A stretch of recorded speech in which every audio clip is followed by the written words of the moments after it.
नमस्कार। आध्यात्मिक धारा में आपका स्वागत है। कार्तिक मास महात्म्य कथा अध्याय 6। नारद जी बोले, जब 2 घड़ी रात बाकी रहे तब तुलसी की मृत्तिका वस्त्र और कलश लेकर जलाशय पर जाएं। कार्तिक में जहाँ कहीं भी प्रत्येक जलाशय के जल में स्नान करना चाहिए। गर्म जल की अपेक्षा ठंडे जल में स्नान करने से 10 गुना पुण्य होता है। उससे 100 गुना पुण्य बाहरी कुएं के जल में स्नान करने से होता है। उससे अधिक पुण्य बावड़ी में और उससे भी अधिक पुण्य पोखर में स्नान करने से होता है। उससे 10 गुना झरनों में और उससे भी अधिक पुण्य कार्तिक में नदी स्नान करने से होता है। उससे भी 10 गुना पुण्य वहां होता है जहां 2 नदियों का संगम हो, और यदि कहीं 3 नदियों का संगम हो तब तो पुण्य की कोई सीमा ही नहीं। स्नान से पहले भगवान का ध्यान करके स्नानार्थ संकल्प करना चाहिए। फिर तीर्थ में उपस्थित देवताओं को क्रमशः अर्घ्य, आचमनीय आदि देना चाहिए। अर्घ्य देते हुए इस मंत्र का उच्चारण करना चाहिए। हे कमलनाथ, आपको नमस्कार है।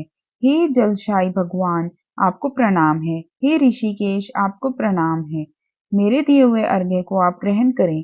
वैकुंठ, प्रयाग तथा बद्रिका आश्रम में जहाँ कहीं भी भगवान विष्णु गए, वहां उन्होंने 3 प्रकार से अपना पांव रखा था। वहां पर ऋषि वेद यज्ञों सहित सभी देवता मेरी रक्षा करते रहे। हे जनार्दन, हे दामोदर, हे देवेश, आपको प्रसन्न करने हेतु मैं कार्तिक मास में विधि विधान से ब्रह्म मुहूर्त में स्नान कर रहा हूँ। आपकी कृपा से मेरे सभी पापों का नाश हो।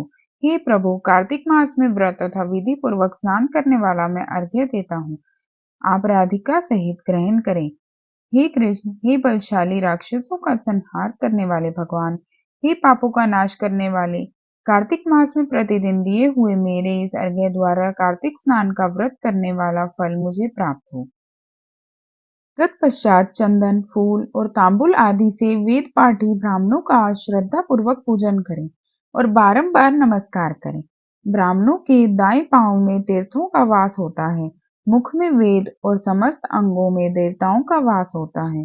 अपने कल्याण की इच्छा रखने वाले मनुष्य को इनका न तो अपमान करना चाहिए और न ही इनका विरोध करना चाहिए। फिर एकाग्रचित होकर भगवान विष्णु की प्रिय तुलसी जी की पूजा करनी चाहिए। उनकी परिक्रमा करके उनको प्रणाम करना चाहिए। हे देवी, हे तुलसी, देवताओं ने ही प्राचीन काल से तुम्हारा निर्माण किया है और ऋषियों ने तुम्हारी पूजा की है।